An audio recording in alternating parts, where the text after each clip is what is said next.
Comment ça se fait qu'un film qui plaît autant à tout le monde n'arrive pas à trouver son public? Salut à tous, ici Reg, j'ai envie de parler de la bataille de Gaulle, un film qui n'intéresse pas beaucoup la jeunesse par exemple, mais qui n'arrive pas à trouver son public pour l'instant en salle. Ils ont sorti 2 films ce mois-ci, des films qui ont vraiment conquis de bonnes notes sur UGC, Letterboxd, Allociné, Sens Critique, c'est des notes qui reflètent vraiment une qualité que les gens ont trouvé au film, le grand public, mais c'est quand même un film qui n'intéresse pas beaucoup la sphère cinéphile, pas beaucoup les médias traditionnels, pas beaucoup la jeunesse quand même, qui est censée se déplacer en salle et créer des événements culturels autour de ce genre de film. J'ai envie de parler de pourquoi d'après moi ils ont raté la sortie, et je suis pas là à condamner le film, hein. Il est encore en salle, il vient de sortir, la deuxième partie en tout cas. Peut-être cette vidéo sera caduque dans quelques semaines, même si ça a très mal commencé, le bouche à oreille pour l'instant fonctionne, mais est-ce que ça sera suffisant? J'ai envie de parler de tout ça, j'ai envie de vous donner mon avis sans spoiler, je précise, sur la partie 2, la partie 1 a déjà été critiquée sur la chaîne, j'ai envie de faire un point avec vous, donc on va parler de tout ça. Juste pour reprendre un peu la stratégie de Pathé, qui ont donc sorti ce film, depuis quelques années ils veulent sortir 4 à 5 films blockbusters, à gros budget,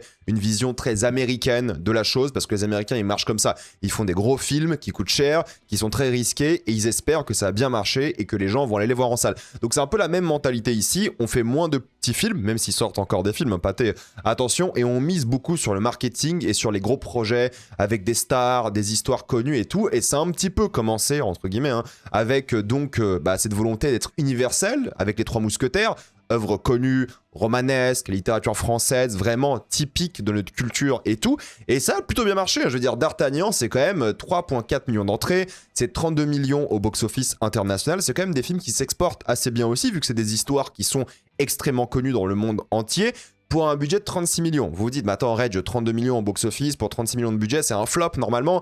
En France, c'est pas pareil. Voilà, je vais pas refaire l'explication du système français et tout, mais c'est pas pareil du tout. En général, la part de financement de la boîte en question, c'est très différent des Américains, où il y a quasiment pas d'aide côté USA, et c'est eux qui financent, et puis ils espèrent que ça passe. En France, il y a beaucoup d'aides, beaucoup de financements différents. Il y a plein d'histoires autour desquelles je vais pas rentrer dans le détail aujourd'hui maintenant, mais franchement, de toute façon, Pathé l'ont dit eux-mêmes, c'est un succès. En général, quand les films sont pas des succès, comme pour le cas de Gaulle, ils le disent aussi. Mais là, c'était un succès, c'était vraiment bien pour le coup, c'est bien exporté, ça fait des bons chiffres. Le film était sympathique, moi j'ai bien aimé, sans être mémorable ou marquant, il y avait quelques problèmes évidents aussi. Ça allait quoi, c'était le début d'une nouvelle ère pour Pathé.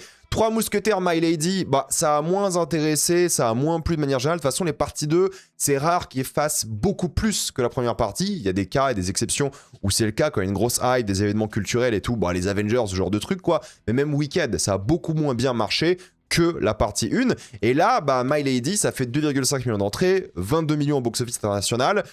Bon, voilà, le budget est similaire, 36 millions, c'est 2 projets, donc à 72 millions à peu près. Mais ça va, quoi, c'est pas un flop. Tu sais, ils font 6 millions d'entrées à 2, presque. C'est pas mal, en réalité. Mais là où tout a changé, c'est le Comte de Monte Cristo. Ils ont dû se dire, voilà, on a trouvé la formule, on va faire des dizaines de millions d'entrées à chaque fois, plus ou moins. Le film, il est adoré, contrairement à My Lady, qui n'a pas plu. Moi, y compris My Lady, je trouvais que c'était un désastre. Là où, la première partie d'Artagnan était cool. Le Comte de Monte Cristo, moi, j'aime pas le film. C'est pas un mauvais film, attention, moi je trouve que c'est ce qu'on fait de pire en termes de blockbuster de cinéma français, j'aime pas du tout l'approche du cinéma français par rapport à ce genre d'œuvre, mais écoutez, c'est mon avis, ça a plu à tout le monde, presque 10 millions d'entrées, 85 millions au box-office international pour que, entre guillemets, un budget de 42 millions, en vrai c'est un succès qui est mathématique, même avec la vision presque américaine du truc. Genre 85 millions, c'est un beau score pour ce genre de projet. Si on applique au marché français, c'est un énorme succès, un carton presque historique, et c'était un événement culturel. On peut dire ce qu'on veut sur la qualité du film, qu'on l'aime ou pas. C'est un film qui a fait parler, qui avait un gros bouche à oreille, les gens ont adoré, les jeunes sont allés le voir aussi.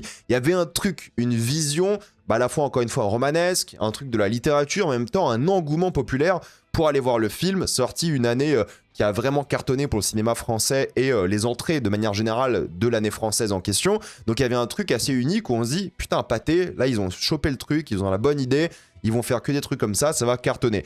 J'ai pas envie de parler des films un peu à part qui ont coûté cher, genre Emmanuel, 18 millions, énorme échec pour le coup. Mercato, c'est pas la même vibe et je pense qu'ils sont assez déçus de l'échec de Mercato parce qu'ils s'attendaient à ce que le film fonctionne et ça n'a pas fonctionné pour plein de raisons différentes. Ça fait 200 000 entrées, à peine 230 000. Mais bon, je pense que le sujet était trop compliqué. Jamel, c'était compliqué aussi. Je l'ai pas vu, toujours, ça m'intéressait pas du tout pour le coup. Mais voilà, 13 millions, c'est pas non plus ces gros blockbusters. Et même, je dirais qu'il y a une exception Astérix parce qu'Astérix a toujours été un peu des gros blockbusters. Ça reste l'un des films les plus chers de l'histoire voir le précédent, les Jeux Olympiques, pour le coup, avec un budget de 80 millions. Mais techniquement, oui, c'est un gros film, c'est une licence extrêmement connue, c'est une exception d'après moi parce qu'ils n'avaient pas fait un Astérix en mode cheap, et ça a marché ok.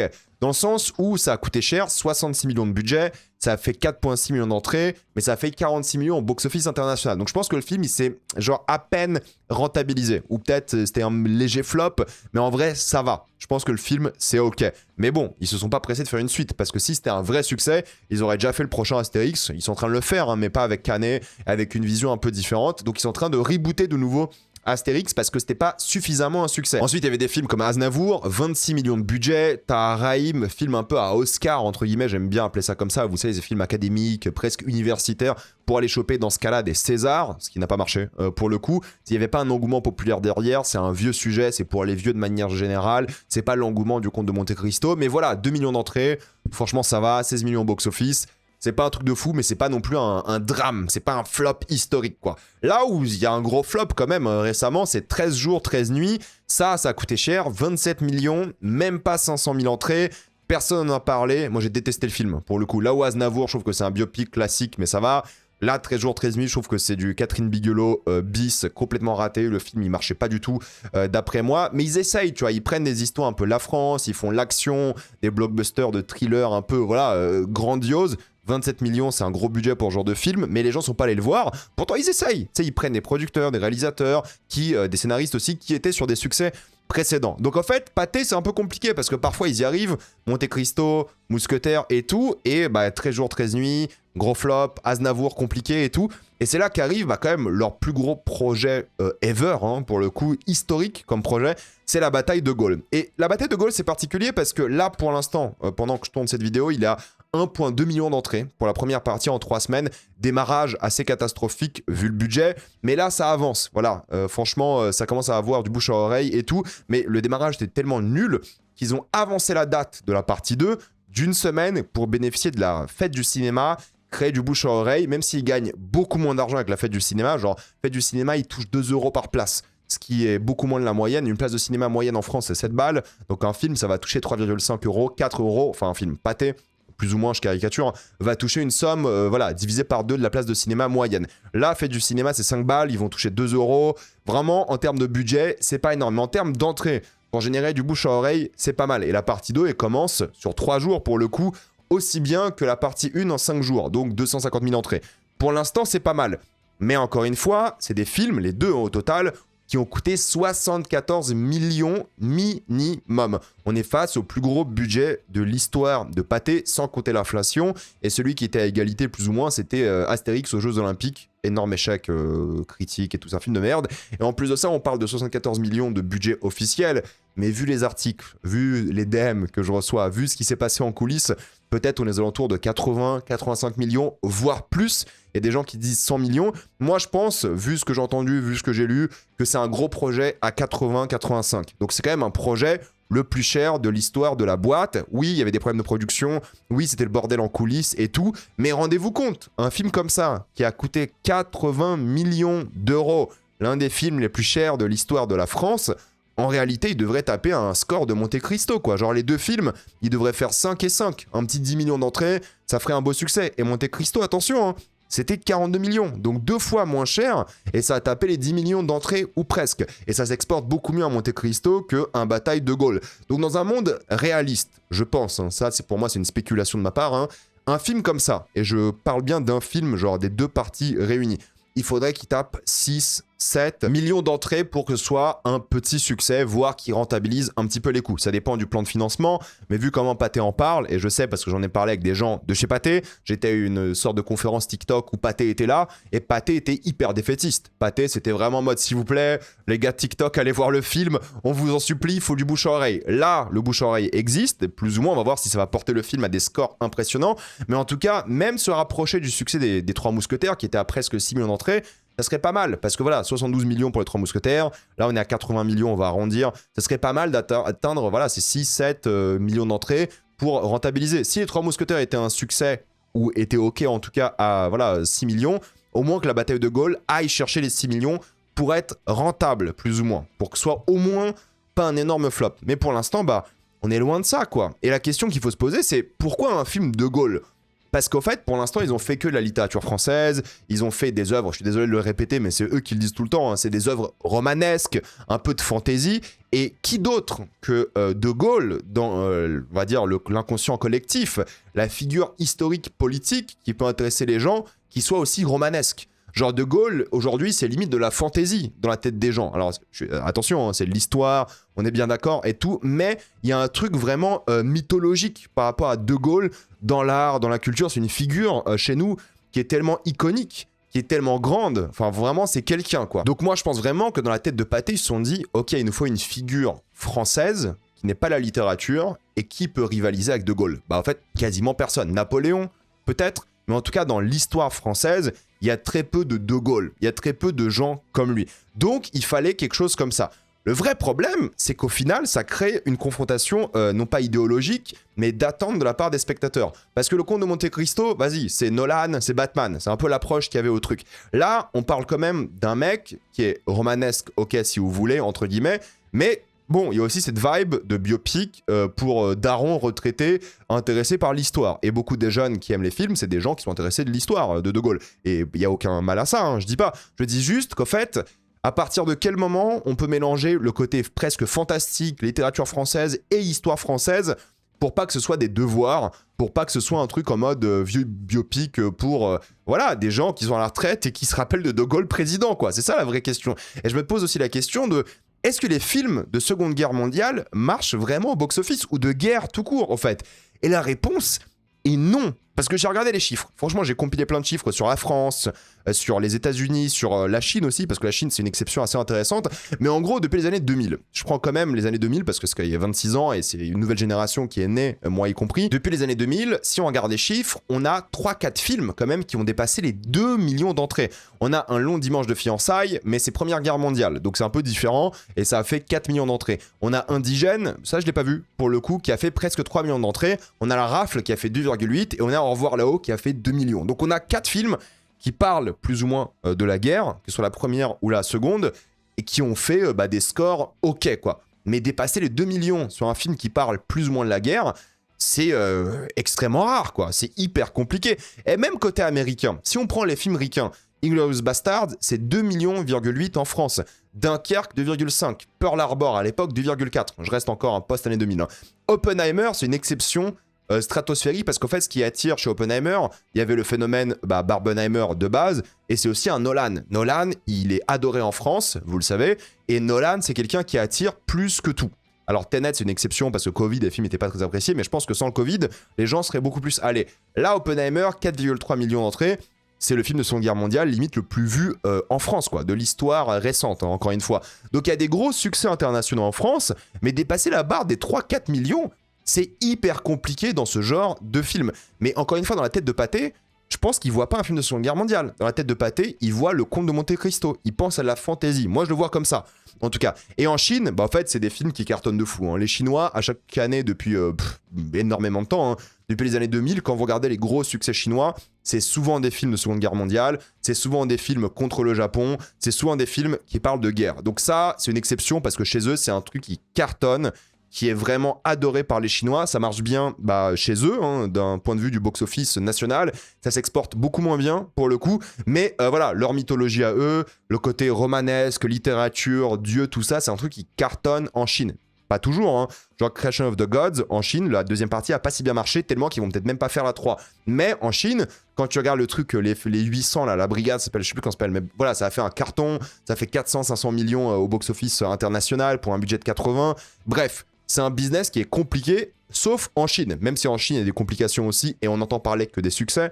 Attention, surtout à l'international, les Chinois, c'est des films qui marchent bien, et ils ont un peuple tellement grand, et ils ont tellement une manière très patriotique pour avoir été en Chine il y a quelques mois. Franchement, la Chine, ils ont un truc par rapport à l'histoire que nous, on n'a pas en France. Je dis pas qu'on n'est pas patriotique, qu'on n'a pas un truc par rapport à l'histoire, mais les Chinois, c'est différent. Et on le voit, tu parles aux gens, il y a un truc historique, tu sais, tu vas visiter un monument, les Chinois, ils pleurent. Ils pleurent devant le monument. Bon, en France, on n'a pas cette attitude-là, nous, on est un peu rebelles. en France. On est un peu révolutionnaire. Nous, l'autorité, voilà, l'histoire de France, on adore, hein, mais c'est juste un truc en mode, bon, on va pas pleurer non plus sur un monument, un truc comme ça. Mais encore une fois, c'est un business qui est compliqué. C'est un genre qui a du mal à exploser au box-office. Et je pense que vraiment, Pathé, il n'était pas dans la mentalité Seconde Guerre mondiale. Pourtant, dans la tête des gens, bah ça reste la Seconde Guerre mondiale. En fait, ils voient pas Monte Cristo. Eux, ils voient De Gaulle, des chars, des nazis. Et ça, c'est un genre compliqué. Même quand tu fais des films genre Les Rayons et les Ombres, ça a fait quoi, 600 000 entrées, ça a coûté cher, mais bon, c'était un peu plus compliqué parce que c'était pas un blockbuster, Le Rayon et les Ombres. Hein. C'était vraiment un film dramatique et tout, sérieux, qui était pas mal. Hein. Moi, j'ai bien aimé. Mais vas-y, qu'il aille faire un gros score, c'est compliqué. Donc, en fait, il y a un décalage entre les attentes de Pathé, je pense, les attentes des spectateurs et comment ces projets sont vendus. Et maintenant, en termes de marketing, je pense que De Gaulle a complètement foiré son approche, a complètement foiré le marketing pour plusieurs raisons. Je pense que Pathé imagine que De Gaulle attire. Je pense pas que De Gaulle attire les foules en salle. Je pense que Pathé, il voit De Gaulle comme une licence, genre comme un Avengers ou un truc comme ça, mais c'est pas le cas. De Gaulle, c'était un résistant il y a 80 ans. Et je pense aussi qu'il a terni une partie de son aura et de son image avec sa présidence par la suite. Mais ça, c'est un truc de vieux. Les jeunes, ils s'en foutent de ça. Déjà, ils s'en foutent de Gaulle de manière générale. On connaît, puis basta. Pour beaucoup, De Gaulle, les jeunes, c'est l'aéroport, quoi. J'exagère quand je dis ça, mais voilà. Et c'est clairement un choix volontaire de la part du film de s'attarder uniquement sur la partie résistance de Gaulle. Parce que la partie présidence de Gaulle est bien plus controversée, bien plus problématique que la partie résistance, qui est clairement transpartisane. Tout le monde est d'accord pour dire que c'était le GOAT à l'époque, mais ça on le sait quoi. Je veux dire, c'est nos cours d'histoire, c'est notre patrimoine, et je pense pas que les gens ils vont au cinéma pour des cours d'histoire. En fait, ils ont tellement bouffé du De Gaulle à l'école, ils connaissent tellement la résistance, le conseil, la Seconde Guerre mondiale, c'est le sujet principal quand même dans l'éducation française, t'as l'impression, hein, surtout au collège, lycée, mais c'est le gros truc, c'est normal, c'est l'histoire récente, c'est hyper important, évidemment. Mais je pense que les gens, surtout les jeunes, en fait, ils n'ont pas envie d'aller voir un film qui parle de leur cours, qui parle de leur histoire, qui parle un peu de cette époque au cinéma. C'est pas ce qui intéresse de manière générale. Donc le sujet, de base, c'est un petit peu compliqué. Mais surtout que les gens, la majorité des gens, ils vont voir des films pour l'histoire. Ils vont pas voir des films pour la mise en scène, ou pour le montage, ou je sais pas quoi. Et je peux comprendre. Moi, c'est pas mon cas. Moi, je veux voir des films pour la mise en scène aussi. Mais en tout cas, ce qui est intéressant, c'est que les gens, ils regardent l'histoire. Et ça, ils la connaissent. Il n'y a pas de surprise, ils connaissent l'histoire de De Gaulle. Encore quand tu racontes des histoires de résistants comme dans Notre Salut qui va sortir dans quelques semaines, Les Rayons et les Ombres, c'est moins connu, donc il y a une nouvelle histoire que les gens peuvent découvrir. Là, tout le monde connaît. Donc je pense que déjà il y a un blocage, ça fait un peu genre vas-y révision d'école et tout, et ça intéresse un petit peu moins. Je pense que pour beaucoup c'est un vrai frein. Ensuite, De Gaulle, c'est vrai qu'il a rarement été traité, au final. Récemment, c'est clair que non. Il y avait le film de 2020 là, avec Lambert Wilson.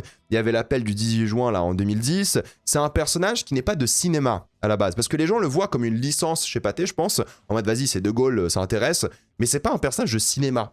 C'est un gars historique qui a rarement été mis en avant au cinéma. Et je pense que lorsqu'on parle de Gaulle, on n'a jamais une image d'un mec cinématographique. On a une image purement historique, en mode c'est De Gaulle, on connaît, résistant, tout ça. Ok.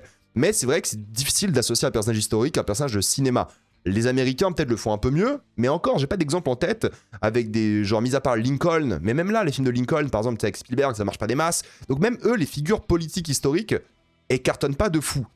Sauf peut-être les gros trucs, genre les Napoléons et tout, les trucs vraiment... Mais même ça, tu vois, Alexandre le Grand, tu as des grandes figures historiques, politiques, c'est pas toujours des cartons. Et De Gaulle, pareil, c'est une figure historique, c'est un truc qu'on sait que ça sera pas toujours fidèle à l'histoire, on sait que voilà, c'est des devoirs et tout, donc il y a un blocage, je pense, par rapport à ça. Et en même temps, le marketing, il s'est foiré sur l'identité de l'œuvre, de manière générale. Est-ce que c'est un film sur De Gaulle ? Est-ce que c'est un film sur la bataille de Gaulle ? Parce qu'en fait, si c'est un film sur De Gaulle, l'appelle pas la bataille de Gaulle. Parce que moi, tu me dis la bataille de Gaulle, je me dis, attends, c'est quoi la bataille de Gaulle ? C'est la bataille de Charles de Gaulle, donc vraiment du personnage, ou c'est la bataille de quoi ? Donc déjà, le titre, la bataille de Gaulle, je trouve qu'il est un petit peu confus, comme ça, au premier abord. Tu sais pas de quoi ça parle. On dirait qu'il est même pas le personnage principal. C'est la confrontation de deux idées, la bataille et De Gaulle. Dans leur tête, c'est logique, parce que la bataille, ça fait penser à film d'action, blockbuster, et De Gaulle, Charles de Gaulle. Tu sais, ils se sont dit, on mélange les deux, ça passe. Mais pour moi, ça crée de la confusion de base. Moi, c'est mon taf en plus. Hein. Quand le projet a été annoncé, je me dis, attends, il y a vraiment Charles de Gaulle dedans, ou c'est juste un truc en rapport avec Charles de Gaulle ? De Gaulle est clairement le personnage principal. C'est clairement un biopic, entre guillemets, sur De Gaulle et ce qui l'entoure de manière générale. Donc en fait, ils ont mélangé biopic plus ou moins sérieux, mélodramatique, avec blockbuster d'action. Mais ça, c'est un petit peu confus. En fait, moi, je pense déjà, t'appelles ce film De Gaulle. Je sais qu'il y a un film de 2020, et ça porte un peu confusion. D'accord, mais en fait, personne n'a vu le film de 2020 d'ailleurs. Mais voilà, ça porte un peu confusion à se dire, c'est quoi comme film ? Ensuite, bah, c'est compliqué de mélanger ce genre de truc. Encore une fois, Oppenheimer, on comprend. Mais Oppenheimer, c'est parce que c'est Nolan, encore une fois. Là, Antonin Baudry, bah, moi j'aime bien le Chant du Loup, j'aime bien la partie de Gaulle, mais vas-y, c'est pas lui qui va ramener du monde en salle. C'est pas Simon Aberquin qui va ramener du monde en salle. C'est De Gaulle, c'est ça qui va ramener du monde en salle. Et le côté blockbuster De Gaulle. Et je pense qu'encore une fois, le marketing était foireux parce qu'il fallait assumer un titre plus compréhensible et qui porte moins à la confusion. Et ensuite, tu dis c'est quoi? Si on fait De Gaulle, on fait un biopic sérieux ou un film d'action? Là, ils ont pris le parti pris de faire un film d'action. Mais du coup, ça, il faut l'expliquer. Ça manque d'identité. Et dans les bandes annonces, dans le marketing, en fait, on ne sait pas ce qu'on va voir. Est-ce qu'on va voir un film d'action? Ok, pourquoi pas? Du coup, ça en fait un film d'action sur la Seconde Guerre mondiale, un sujet qui marche pas très bien au box-office. Ensuite, est-ce qu'on va voir un film sur De Gaulle? Quand tu fais un film sur De Gaulle, les gens ils s'attendent à un biopic un peu sérieux, un peu lourdingue et tout. Donc en fait, le mélange des deux idées, fallait mieux gérer l'identité visuelle de ça. Ensuite, un autre petit problème, moi je l'avoue, c'est le côté forcément de film, tout simplement. Je veux dire, avant la deuxième partie du film, on comprend pas vraiment c'est quoi comme film. Parce que la première partie, c'est De Gaulle et Churchill. Et ça se voit que c'est le cœur du film. J'en ai parlé dans ma critique il y a quelques semaines. Ça se voit que c'est ça. La partie 2, c'est plus De Gaulle, la résistance et le côté action au début. Donc en fait, franchement, les gens, ils sont confus. Et même politiquement, à 10 mois des élections, bah les gens sont un petit peu inquiets, quoi. Je suis désolé de le dire. Hein. Mais moi, y compris un peu de gauche et tout, bah je me dis, De Gaulle, figure de droite connue, c'est que la droite qui parle de gaullisme. Oh là là, le film réac à la con qu'on va se taper et tout. Donc franchement, ils ont aliéné un peu les cinéphiles de gauche, littéraires, je sais pas quoi, avec juste la figure de Gaulle qui est controversée. Alors qu'en réalité, moi je m'attendais aussi à une sorte de film réactionnaire hors sol, mais non, ils ont gardé une ligne dans le film, surtout la deuxième partie, très transpartisane. L'importance de la gauche, des communistes, des anarchistes, des étrangers, des personnes colonisées. En fait, c'est un film qui est assez universel, assez ouvert d'esprit sur ça, et c'est pas du tout un film réactionnaire, c'est pas du tout un film de droite ou de droite radicale dure, c'est un film assez centriste de manière générale. C'est un film qui donne et qui rend hommage à quasiment tout le monde, quoi. Donc même s'il y a le truc un peu colonisateur hein, du premier film à tout, parce que l'Afrique et tout, c'est un peu bizarre, mais globalement, ça va. Tu vois, c'est pas un film, je suis sorti, je me suis dit, putain, le gros film de droitard. Non, c'est un film qui est, je trouve, assez bien transpartisan, et c'est intéressant. Mais je suis désolé, à 10 mois des élections, les gens, ils sont un petit peu inquiets, et on le voit sur les réseaux, c'est la droite dure, ou limite l'extrême droite, qui se réapproprie le film. Parce que les gauchos étaient de base pas intéressés par un projet comme ça. Donc, c'est ça qui est un peu dommage, c'est que le film, et c'est pour ça que moi je fais ces vidéos aussi, le film, il est transpartisan. Le film, il est en mode, franchement, la résistance, c'était une question de tous les partis, sauf les nazis, fachos, vichistes, qui sont d'extrême droite. Pour rappel, hein, quand vous allez voter dans 10 mois, rappelez-vous de ça. Les vichistes, c'est l'extrême droite. Hein. Donc, en fait, ça, c'est intéressant, et c'est un film qui est clairement anti-extrême droite, par définition, résistance contre les putains de nazis, et les putains de collabos, mais ça, c'est un truc, à 10 mois de l'élection, les gens avaient un petit peu peur. Et il faut un bouche à oreille, comme je fais aujourd'hui, pour expliquer aux gens que politiquement, le film, il est assez solide sur l'antifascisme, il est même très solide sur ça, il est assez intéressant sur la souveraineté française, sur l'Europe, à quel point De Gaulle était visionnaire sur l'Europe, et il avait raison de manière générale, donc sur ça, il est difficile de le fauter, et au contraire, je pense que c'est un film intéressant à féliciter de ce point de vue-là, parce qu'il est vraiment pas tombé dans les travers. Maintenant, c'est un film de vieux, quoi. Enfin, c'est pas la réalité, c'est pas un film de vieux en soi, le film qui est sorti, enfin les films du coup, mais je vais dire le film, mais c'est un sujet qui intéresse beaucoup les vieux. Et le truc, c'est que les vieux, ils sont pas sur Internet. Enfin, ils sont pas beaucoup sur Internet. Et dans ma salle, moi, j'ai vu les deux films. Alors, j'ai vu un film le matin, le mercredi, donc il y avait pas beaucoup de gens, mais c'était des fossiles. Avec tout le respect pour les vieux, c'était des fossiles dans ma salle. C'était des gens à la retraite. Voilà, ils connaissent De Gaulle personnellement, t'as l'impression. Donc, il y a un truc où vraiment, c'était beaucoup de gens vieux. Et quand je suis allé voir la partie 2, c'était dimanche soir, pour le coup. Pareil, que des vieux, donc que des vieux, ça parle aux vieux ce genre de film. Mais tous les films comme ça, hein, sur la collaboration et la Seconde Guerre mondiale, ça parle aux vieux. Moi quand je suis allé voir Les Rayons et les Ombres, quand je suis allé voir Notre Salut et tout, ouais c'est que des vieux quoi.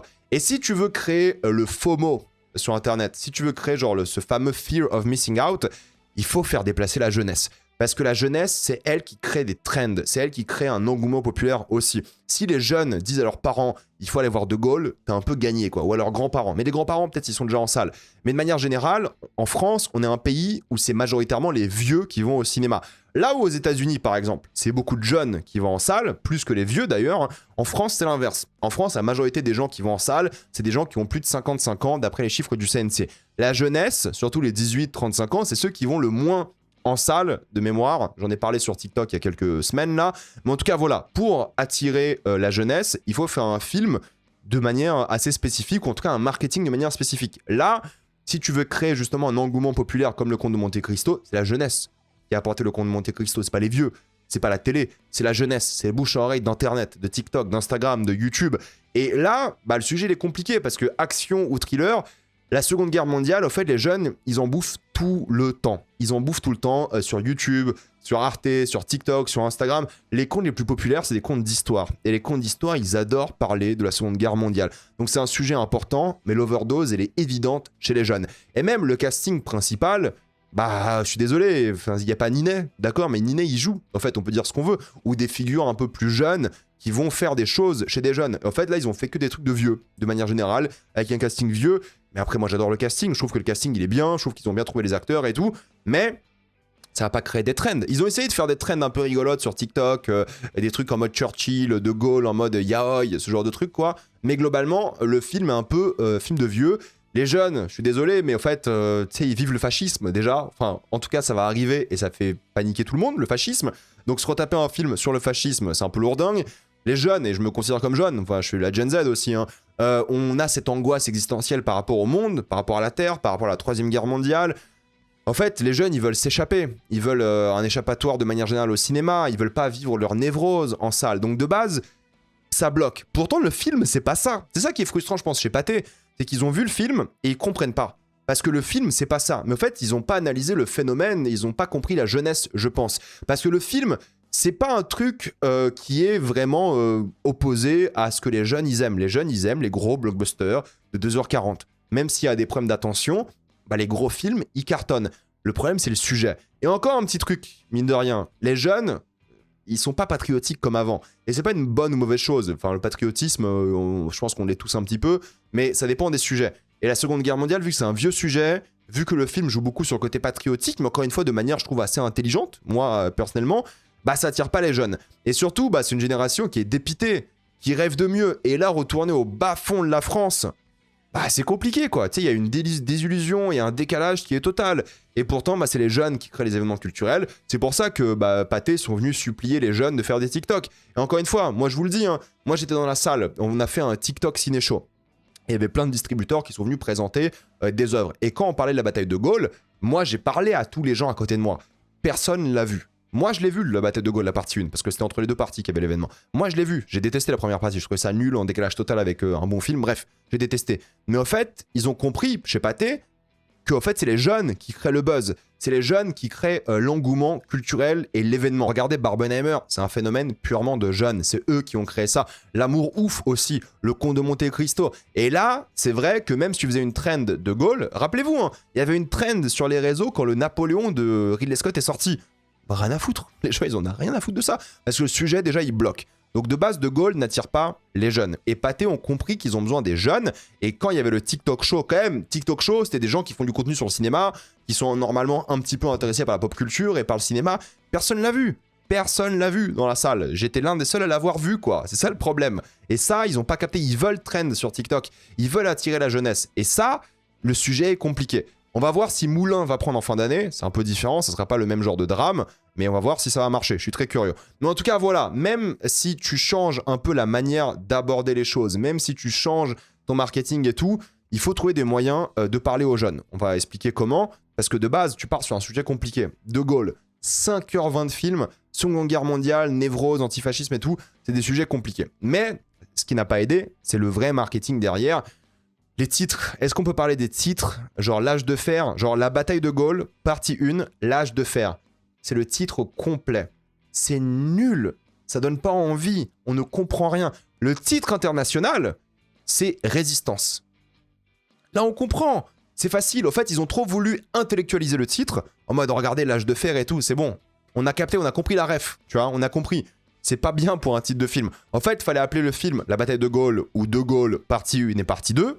Bon, pour moi, il fallait faire qu'un seul film. J'en parle dans quelques minutes. Mais surtout, si tu mets un sous-titre, tu l'appelles comme à l'international. La bataille de Gaulle, Résistance. 1000 fois mieux. La bataille de Gaulle, partie 2, J'écris ton nom. Frère, qui se rappelle de J'écris ton nom? Enfin, je comprends pourquoi et tout, d'accord. Mais il y a un moment, c'est nul.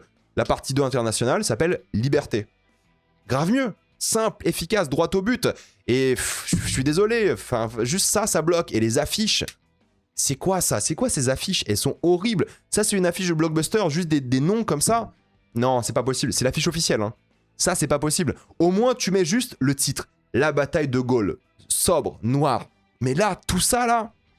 Non, ça fait genre mémorial de la Seconde Guerre mondiale avec les noms qui sont affichés de gens qui sont morts et tout. Wesh, ça marche pas, ça donne pas envie. Ça, moi, je vois cette affiche-là, jamais de la vie je vais voir ce film. Ça donne pas du tout envie, quoi. En fait, une opposition du côté sobre et tout, et en même temps, ce qu'est le film, un gros blockbuster, quoi. Et ça marche pas. En fait, il fallait mieux gérer le marketing, c'est évident. Et moi, je trouve que c'est vraiment pas une bonne idée. On va voir Moulin. Déjà, l'affiche de Moulin, qui est sortie là, elle est tellement meilleure parce que t'as le chapeau et tout, l'ombre, tu comprends. Ça fait penser évidemment au film L'Armée des Ombres, mais en même temps Moulin. Tu comprends Moulin, Jean Moulin, Gilles Lelouch et tout, tu comprends. Là, De Gaulle, tu ne comprends rien avec l'affiche, quoi. Et en même temps, je suis désolé, les deux affiches sont nulles, mais ils ont même pas assumé de faire un seul film, quoi. Si vous faites deux parties, ou vous vous espacez, vous faites 6 mois plus tard, 1 an plus tard, vous faites un vrai espace pour créer la hype. Mais là, les deux parties qui sortent en même temps, genre à 3 semaines d'écart, je ne sais pas quand est-ce que ça va marcher dans l'histoire du cinéma. Peut-être ils voulaient tester, justement. Ils voulaient voir un petit truc différent et tout, peut-être. Mais là, les deux parties au même moment en salle, c'est risqué. Surtout avec la confusion des titres, des affiches et tout. Moi, je suis sûr, il y a des gens qui se sont trompés, ils sont allés voir la partie 2 et pas la 1, hein, c'est sûr. Donc, ou vous faites une partie 1 incroyable qui crée la hype et un an après, vous sortez la partie 2, ok, comme il y a plein de gens qui font de manière générale, ou vous faites qu'un film, mais les deux parties comme ça au même moment, je crois que j'ai jamais vu ça. Après, peut-être qu'ils voulaient éviter les problèmes, genre 28 ans plus tard, où le premier il sort, bon, le film divise, mais la partie 2 sort 7 mois après, et la partie 2 c'était un énorme flop, alors que le film est très bien. D'ailleurs, peut-être qu'ils voulaient éviter ça, ou alors ils voulaient sortir très rapidement, plutôt que d'éviter de faire un an, genre comme Mesrine, comme Nymphomaniac, comme Kill Bill. Kill Bill c'était 6 mois d'écart. Bon, pourquoi pas, 3 Mousquetaires c'était 8 mois d'écart, et ça va, ça fait 2 millions d'entrées la partie 2. Mais Nymphomaniac, c'est genre 1 mois d'écart. Et bon, c'est des films de niche, quoi. Mais Mesrine, Nymphomaniac, c'est pas des gros succès populaires non plus, quoi. Et je pense vraiment que avoir fait qu'une seule bande-annonce pour 2 films, c'est stupide. Alors attention, parce qu'ils ont sorti la bande-annonce de la partie 2 après la partie 1. Mais en fait, quand tu faisais des recherches avant, tu tapais la bataille de Gaulle, tu comprenais pas qu'il y avait 2 films, parce qu'il y avait qu'une seule bande-annonce. Donc en fait, il fallait sortir le film, mettre en avant que la partie 1, limite pas dire aux gens avec la bande-annonce qu'il y a la partie 2 qui sort, et ensuite quand la partie 1 elle est sortie depuis quelques semaines, tu balances la partie 2. Mais même là, ça portait confusion. Enfin, qui fait ça, quoi? Donc une bande-annonce pour 2 films, trop bizarre, sans même parler des affiches qu'on peut pas distinguer. Pour moi, c'est confus, c'est le bordel, et franchement, le pire, c'est qu'ils te disent, tu peux aller voir la partie 2 sans voir la 1, et je suis d'accord. Franchement, je vous recommande même de voir la 2 sans voir la 1, mais ça crée une confusion. Vraiment, moi je recommande, hein. Allez skipper la 1 elle est nulle, allez voir la 2 qui est bien. Mais c'est pas instinctif, c'est pas normal, c'est pas logique, les gens ils vont se dire « Ah bah je vais pas voir la 2, j'ai pas vu la 1 ». Pourtant eux-mêmes te disent « Allez voir la 2 sans voir la 1 ». Moi je pense sincèrement que ce film-là, tu le fais en 3h20, 3h15, comme Les Rayons et les Ombres, Comte de Monte Cristo c'est 3h pour le coup. Hein. T'enlèves le gras, ça fait 6 millions d'entrées. Franchement, une bande-annonce, une affiche plus simple, moins sobre et qui représente bien les valeurs du film, quitte à faire de l'affiche de merde, tu sais, pyramidale avec toutes les têtes et tout, à la limite quoi, ou juste De Gaulle, tu sais. Mais franchement, il y a un moment, là, pour moi, c'est déjà un miracle si la partie 2 fait les scores de la 1, quoi. À voir, hein. Mais la confusion du marketing, il y a un truc qui sauve le film, c'est le bouche à oreille. Mais le bouche à oreille n'est pas censé être ce qui sauve ton film, bordel. Enfin, par rapport au marketing, je veux dire. Si moi, je dois expliquer aux gens comment le film fonctionne, comment il existe aujourd'hui en 2 parties, les affiches et tout, c'est pas normal, quoi. Ça aurait dû être clair depuis le début, et ce n'était pas du tout clair. Moi, je souhaite du succès au film, surtout la partie 2. Mais je vous jure, en un film, plus clair, plus simple, tu fais moins de budget s'il faut, tu coupes le film, tu fais un film à 60 millions, 50 millions, et tu sors un film, genre l'événement de l'été, le film sur De Gaulle, blockbuster d'action. Là, 2 parties, on sait pas trop ce que c'est pas possible. Et puis même, je suis désolé, tu veux attirer la jeunesse, Quotidien, c'est pas la jeunesse. Alors oui, c'est la chaîne numéro 1 chez la Gen Z, mais bon, c'est peut-être juste chez les néo-bourgeois parisiens. Mais surtout, le vrai problème, c'est que Quotidien, c'est pas les réseaux, même s'ils sont sur les réseaux et tout, il fallait faire Combini. Il fallait... c'est Simon Averkian à Combini, incroyable. Non mais il fallait faire ce genre de truc brut, il fallait faire des émissions axées jeunesse. Il fallait faire Rage Bait, clin d'œil, hein, je dis ça en rigolant. Il fallait faire Radio Nova. En fait, il fallait faire des trucs de jeunes. Parler aussi à la gauche, qui avait peur que ce film soit un gros film réac de droite. Il fallait faire plus d'émissions à buzz comme ça. Et il fallait peut-être une tête d'affiche un peu plus jeune aussi. Alors oui, il y a Anna-Maria Bartolomé, il y a d'autres acteurs plus jeunes et tout, mais c'est la plus connue chez les jeunes. Peut-être il fallait un truc un peu différent pour attirer la jeunesse. Je n'en sais rien. Mais je pense que, voilà, fallait un peu mieux s'adapter, fallait faire du YouTube. Envoie Simon faire McFly et Carlito, frère. Je sais que les gens sont en mode ça fait chier et tout, mais un mec comme ça qui fait McFly et Carlito, c'est justement ça qui est intéressant, tu vois. Il fallait franchement aller chercher la jeunesse, il fallait franchement aller chercher les réseaux, les canaux. En fait, la télé qui diffuse en canal vertical, c'est pas assez. Il fallait s'adapter aux codes d'internet, là où sont les jeunes. Et vous le voyez, Backroom, Obsession, les codes d'internet, ça attire les jeunes en salle. Et justement, avoir un peu de côté intellectuel, parce que bon, voilà, c'est des acteurs qui sont quand même assez dramaturges, limite, dans leur manière de faire, qui ont de l'expérience de théâtre et tout, qui sont des grands acteurs de cinéma de manière générale. Il fallait les confronter à des réseaux de jeunes. Et je pense que ça aurait aidé, quoi. Je dis ça comme ça. Je pense que ça aurait été intéressant. Je pense que ça aurait parlé aux jeunes d'avoir des canaux de jeunes dans la présentation du film. Maintenant, encore une fois, le bouche à oreille est en cours. Est-ce qu'il peut atteindre les 6 millions d'entrées avec? Je n'en sais rien. Est-ce que les jeunes vont se réveiller pour aller voir le film entre la canicule, l'été, le manque de compétition aussi? Franchement, le film il a un boulevard jusqu'à l'Odyssée. Le film il a un boulevard. Il a encore 2-3 semaines, assez chill. Il y a Spider-Man après, mais les jeunes, là, ils ont rien à voir en salle. Nickel, en fait. Il y avait un boulevard pour ça, quoi. Il y avait un créneau. La Coupe du Monde, ça renforce le patriotisme un petit peu. Franchement, c'est bénef. Tu sors ça durant la Coupe du Monde. En vrai, c'est une bonne idée, quoi. Parce que t'es content d'être français. Tu vas voir un film sur De Gaulle, quoi. Entre quelques matchs, il fait chaud. De Gaulle, t'as 2 films de 2h40, même s'il fallait en faire un seul, ok? Il y avait un truc, quoi. Mais créer la hype, c'est compliqué. Mais vraiment. Mais de base, je pense qu'ils sont partis avec les mauvaises cartes en main. C'est sûr, hein, ils n'avaient pas les meilleures cartes pour ce genre de film, mais surtout qu'ils ont foiré le marketing, quoi. Il faut dire les choses. Ils ont foiré la manière dont on présentait ce film aux gens. Et il marche qu'au bouche à oreille. Mais c'est pas suffisant. Alors ça peut aider sur des films comme Obsession et tout, mais vas-y, Obsession, ça coûtait que dalle, tu vois, genre ça coûtait 700 000 balles. Là, on parle d'un projet à 80 millions, quoi. Mais l'audience, les spectateurs n'ont pas compris le film. Moi, je suis choqué qu'ils aient mis un tel budget. Et on n'a même pas parlé du budget marketing, on a juste parlé du budget de production. Donc je sais même pas, ils ont mis combien de millions dans le marketing. Mais t'as un film comme ça où tu mets tellement d'argent dans le marketing et les gens savent pas qu'il existe, ne comprennent rien au film. C'est pas normal. C'est pas normal que ta seule ressource soit le bouche à oreille, quoi. Je sais pas ce qui aurait pu être mieux. Est-ce qu'il fallait un autre acteur? Je pense pas, je pense qu'il est génial dans le rôle. Est-ce qu'il fallait un autre réalisateur? Je pense pas non plus, je pense qu'il a fait un bon taf, surtout sur la partie 2. Je sais pas, fallait peut-être une approche différente. Il fallait mettre ces gens dans des positions un peu différentes pour créer un événement culturel, chose que le film n'arrive pas à faire pour l'instant. Mais en fait, ils ont misé tellement, je pense, chez Pathé sur le De Gaulle, c'est un Avengers, le mec c'est Iron Man, qu'en fait, ils se sont dit ça suffit. Ça suffit pas. Je suis désolé de vous le dire, hein. Ça ne suffit pas. Aujourd'hui, les jeunes, ils préfèrent aller voir Iron Man que De Gaulle. Parce que, voilà, c'est pas la même chose. Il fallait une approche clairement différente. Encore une fois, moi, ça reste la partie 2, mon blockbuster français préféré de Pathé, et même de manière générale depuis ces dernières années. Je trouve que la partie 2, il y a un truc. Je vais en parler là sans spoiler dans quelques secondes. Mais je trouve ça aberrant qu'ils aient sorti un film comme ça, avec une campagne marketing aussi foirée, et sans avoir compris l'ADN même de pourquoi ça pourrait intéresser des gens. Et pour conclure, moi, je pense vraiment que 2 parties pour ce film, c'était une mauvaise idée de base. Ou alors, fallait faire un meilleur marketing. Voilà. Pourtant, bah, on va en parler, hein, mais la partie 2, moi je trouve qu'elle est hyper intéressante. Je trouve qu'elle est bien. Je trouve que le fait de se concentrer sur le débarquement du point de vue de Gaulle, de Leclerc, de la résistance et surtout des Américains, c'est vraiment bien. Ça commence avec une scène d'action qui sort tout droit de Laurence d'Arabie avec des avions, des chars, des panzers, la gestion de la géographie, du rythme, du montage. Il y a plus de problèmes de temporalité à la con comme la bataille de Bir Hakeim qui était vraiment mal gérée. Et visuellement c'était cheap et tout. Là, il y a de la thune.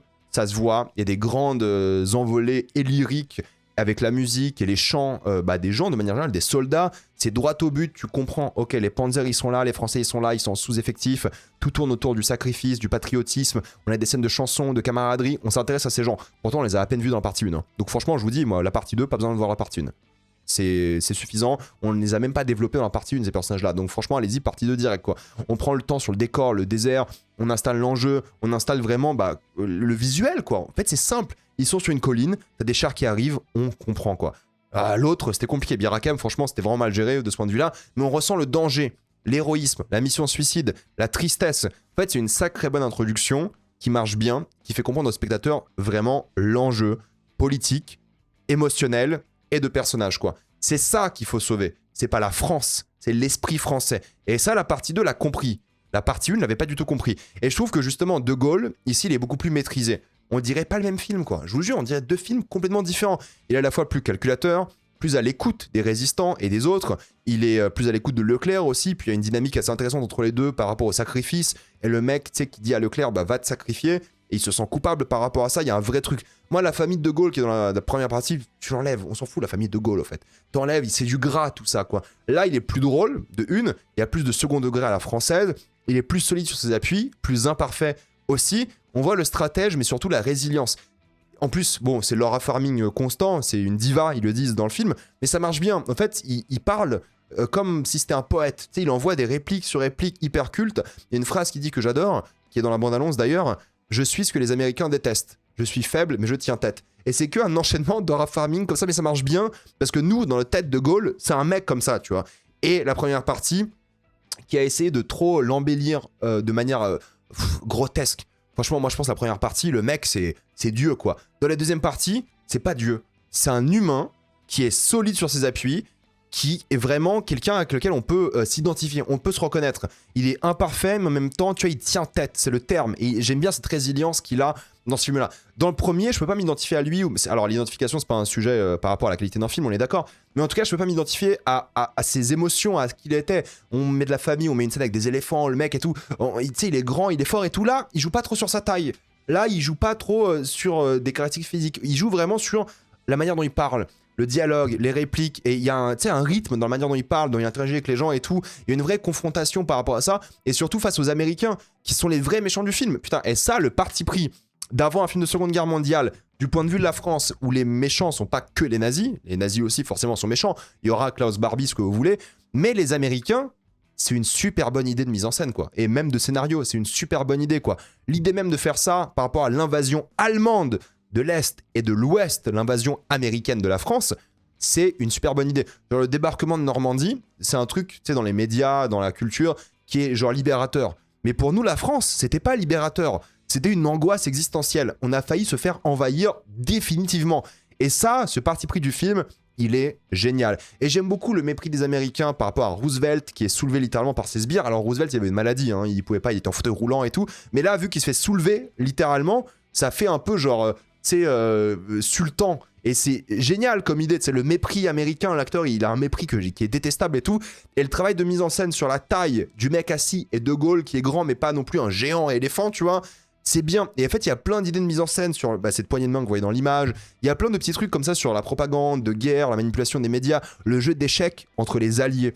En fait le souci, c'est la politique des alliés qui sont contre la France et qui veulent diviser la France, et Churchill qui est un peu entre les deux, en mode il aime la France mais il est plutôt du côté des Américains, et il y a ce truc qui est vrai, quoi, qui était visionnaire de Gaulle, où les Britanniques, ils vont toujours s'allier côté ricain, même en Europe, il a fallu attendre la mort de Gaulle pour que l'Union Européenne accepte, enfin c'est pas l'Union Européenne à l'époque, mais vous avez compris, accepte le Royaume-Uni, ensuite ils se sont barrés et tout, bref, De Gaulle il avait raison sur les Britanniques, c'est ça qui est intéressant, et il joue grave sur ça, quoi, et le côté transpartisan, qui ressort, je trouve, tellement bien avec la résistance qui, même elle, doit manipuler, doit mentir pour arriver à ses fins, pour arriver à ce sacrifice. Le côté très peu manichéen de la chose, au fait, la résistance, ils ont fait des sales coups, tu vois. C'est normal, c'est la guerre, tu vois, c'est logique. Et j'aime bien, d'ailleurs, l'acteur de Moulin, très convaincant dans cette partie 2. Et pareil, tu sais, dans la partie 1, il est introduit comme Tony Stark, comme je suis Jean Moulin et tout. Frère, c'est bon, là, pas besoin d'introduction, tu sais que c'est Jean Moulin, on a capté. La relation avec De Gaulle, elle est plus intéressante. Tu sais, ils sont amis, t'as l'impression, mais ils se voient rarement. Et quand Moulin, il meurt, spoiler, hein, Jean Moulin, quoi, il meurt torturé et tout. Il y a un truc un peu émouvant par rapport à ça aussi. On n'avait pas besoin du bagage de la première partie pour nous faire ressentir ces émotions. Et j'aime bien, surtout qu'il y a des trucs qui touche à tous les bords politiques, quoi. J'en ai parlé tout à l'heure, mais ça va jouer et s'allier avec le cœur des anarchistes, des communistes. Il cite Trotsky à un moment, tel militaire qui cite Trotsky, Leclerc, c'est rigolo. Il y a plein d'idées comme ça par rapport à une tension de classe, tension politique, tension de guerre dans les dialogues. Et c'est ça que le film, il a capté dans la partie 2, c'est que justement, l'enjeu, il n'est pas sur la guerre, sur le terrain, avec ton blockbuster d'action, même si, voilà, why not, c'était sympa. Il est dans les salles de conférence, il est dans les petites réunions comme ça. C'est là que le destin de la France s'est joué, dans des petites salles à Paris, à Lyon, à Londres, à Alger, à Casablanca. C'est dans ces moments-là que la France est née et a failli même disparaître. Et c'est ça que le film, il a capté dans la partie 2, et c'est juste des dialogues. C'est juste de la mise en scène, de la composition de cadre, comment les gens sont assis à table, comment ils interagissent. C'est ça. C'est ça qui est bien en fait, c'est ça qui est fort, qui est simple et qui fonctionne. Et le concept même du film, c'est quand même le cœur même, je dirais, du film, c'est savoir qui est français. C'est quoi la France? Et c'est ça qui est bien dans la partie 2, c'est qu'il a compris un truc de manière assez compliquée, qu'est-ce qui symbolise le fait d'être français? Dans un film quand même où la colonisation française est encore en plein essor, avec beaucoup de colonies africaines, ça joue beaucoup sur ça. Il y a une phrase un peu lourdingue sur le racisme et tout des Américains par rapport aux Noirs, mais en fait c'est ça. C'est la phrase même, ils disent à un moment, c'est compliqué d'être français aujourd'hui. C'est un parallèle avec notre histoire à nous, évidemment actuelle, mais c'est ça qui est intéressant, c'est qu'ils font un lien entre la France divisée de l'époque et ce qu'elle est aujourd'hui.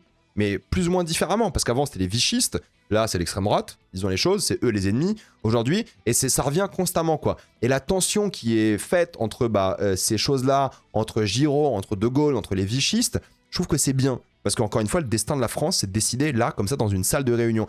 Et le seul truc qui est un petit peu raté, et va encore en parler sur le quotidien, elle va penser que je la harcèle, bon c'est le personnage d'Anna-Maria Bartholomei, elle fait son taf, mais c'est le seul personnage qui n'a rien, qui n'a pas grand-chose, genre tous les personnages, les autres, même Giraud, bon, il comprend qu'il est collabo, sans se rendre compte. Il comprend. Moulin, il a sa petite scène. Elle aussi, elle a sa petite scène, mais pas en mode touchante, forte, ou émouvante, ou épique, ou quoi. Elle est plus discrète. Et c'est dommage, parce qu'il y a une scène avec son anniversaire dans le film, et ça aurait dû avoir un petit moment plus doux, plus... Non, en fait, c'est un personnage qui représente la résistance de manière générale, surtout féminine aussi, parce que c'est important de le rappeler, il y avait des femmes aussi résistantes, mais c'est trop simple comme personnage, et il catalyse vraiment trop de choses, mais du coup, c'est plus un personnage, c'est plus une idée qu'autre chose. Là où les autres... qui existent, qu'on connaît, ils ont la chance de pouvoir exister aussi en tant que personnage plutôt que juste en tant qu'idée. Bon, voilà, c'est pas... Je chipote un peu, mais ça passe, quoi. L'une des meilleures scènes, d'ailleurs, c'est avec elle, quand elle tape le sol dans la rue. Bon, ça, je vais pas spoiler, mais elle est assez intéressante. Et j'adore que la seule grosse scène d'action, en réalité, de l'œuvre, elle soit au début, quoi. C'est au début, il y a un peu une scène d'action à la fin, mais c'est tout, en fait. Là, le film se concentre sur les relations, le drame de personnages, la République, et la partie 1... trop d'action à la fin, Bir Hakeim t'enlève, ça sert à rien, franchement je vous jure, c'est inutile, trop de passages sur l'Afrique et tout, bref. Ici le cœur c'est le dialogue, c'est les relations de pouvoir, la mise en scène, ça qui est intéressant. Le montage, en plus de ça, il est plus efficace, plus clair, les transitions d'un moment à un autre, d'un pays à un autre, c'est bien plus simple à comprendre, c'est évident, franchement c'est bien plus efficace, c'est plus intime dans le cadrage, c'est plus touchant, moins grandiloquent, plus simple en fait. Ça je comprends pas en fait, on dirait deux films différents pour moi. Pour moi, c'est pas du tout la même manière de filmer. On dirait que le premier film, c'est un film de producteur. On dirait que le deuxième, c'est le réal qui s'est dit, ok, là, je vais faire du cinéma. Et c'est le cas, c'est vrai. Et ça que j'aime bien, en fait, littéralement, c'est comment ils ont travaillé tout ça. La tension, elle est dans la rue à Lyon ou à Paris. La tension, elle est dans une scène comme ça où t'as Rex, Jean Moulin et De Gaulle qui parlent, quoi. C'est plus travaillé sur la musique, c'est plus que des tambours militaires. Il y a un travail où ils sortent un peu plus de choses surprenantes sur la musique, plus existentielles, plus spirituelles à certains moments. Donc il y a des idées par rapport à ça que j'ai bien aimé, qui était cool, quoi. Il y a des cadres de fou. Celui du débarquement, pour moi, c'est un plan de malade mental, quoi. Il y a plein d'idées comme ça que je trouve vraiment folles, bien trouvées, bien exécutées. Je vous spoile pas le plan du débarquement qui est dans la bande-annonce, mais il y a un plan quand même avec les éclairs et tout qui est pas mal, et pas Leclerc, attention. Mais en tout cas, voilà, il y a un truc qu'il a réussi à capter, et c'est là que je me dis, au fait, tiens, je regarde la partie 2, qu'est-ce qui s'est passé, quoi. Et c'est pour ça que, pour moi, il fallait faire un seul film. Il y a trop de gras pour en faire deux. T'oublies l'Afrique. T'oublies le côté un peu colon de la France à colonisation, parce qu'en plus les scènes étaient nulles. Encore, si tu veux parler de la colonisation et de l'Afrique qui a aidé la France, fallait en faire un vrai truc, tu vois, une vraie première partie sur ça. Là, c'est pas le cas. Là, franchement, ils arrivent en Afrique, c'est bon, c'est le pays avec nous. Ah ouais, nul. Narrativement, c'est nul. Il y a pas de poids, pas d'enjeu, ça pue. C'est juste des checklists à faire. Ah bah, historiquement, c'est Wikipédia, fallait faire ça, ça et ça. Nul. Bir Hakeim t'enlève. Nul. Enfin, la mise en scène était nulle. Puis l'enjeu et tout, tu connais pas les mecs, il y a pas de scène. Là, Leclerc, dans le début du film, il y a une chanson, il y a un truc, il y a une compassion, une empathie que t'as vers eux automatiquement. Là, Magimel, j'adore l'acteur, hein, mais c'est son gang et tout. En plus, la chronologie du truc, ça dure 13 jours, je sais pas combien de temps. Ce qu'il fallait garder de la partie 1, ou fallait faire un film sur l'Afrique et Churchill, mais bien, ou tu gardes Churchill. Tu gardes Churchill, la relation avec De Gaulle, tu mets 40 minutes sur ça, comme ça, t'as l'émotion de la partie 2. Parce que le seul truc qui est un peu chiant, si vous regardez la partie 2 sans voir la 1, c'est qu'il y a quand même 2-3 scènes d'émotion avec Churchill et De Gaulle, que tu captes pas trop si t'as pas vu la première partie. Parce que la première partie, c'est vraiment la relation entre les deux. Avec d'autres trucs trop gras à côté. Mais en tout cas, où il fallait assumer c'est De Gaulle, Churchill et l'Afrique partie 1, mais vraiment bien fait. Ou t'enlèves l'Afrique, ou t'enlèves Churchill, l'un des deux, et tu t'enlèves le côté émotion de Churchill et De Gaulle, et tu parles de ça, quoi. Mais en fait, il y avait moyen de faire un long film de 3 heures, 3h15, 3h20, épique, grandiose, et ça aurait été mieux, quoi. Franchement, ça aurait été mieux, plus marquant. Au montage, ça aurait été meilleur, mieux rythmé, plus digeste. Les gens auraient vu ce film, ils se seraient déplacés pour ça parce que voilà, les gens vont voir des longs films. Là, 2 parties, comme ça, c'est le bordel. Pas besoin d'avoir autant d'exposition sur De Gaulle, c'est bon, on connaît. tu commences à la suite de l'appel si tu veux, et tu passes quoi. Ça déroule et tout. Donc, oui, le film en fait des caisses. Oui, c'est larmoyant. Oui, c'est mélodramatique. Oui, c'est une grande musique épique et tout. Oui, c'est des grands speeches. Mais ça marche. De la deuxième partie, la Captain Rin, genre ce plan-là, là, avec De Gaulle devant le mémorial, les gens derrière et tout. Mais quelle bonne idée, quoi. Et tu sais, t'as des idées comme ça, il n'y en a pas beaucoup dans la première partie. Dans la deuxième, ça regorge de petites idées comme ça, qui jouent sur la France, l'identité française, le patriotisme français. C'est pas mal. Oui, il y a beaucoup d'aura farming nolanien et tout, mais plus subtil, plus intelligent, quoi. Première partie, putain, les comparaisons de Gaulle, c'est le géant qui balance des chaises et tout. C'est bon, c'est bon.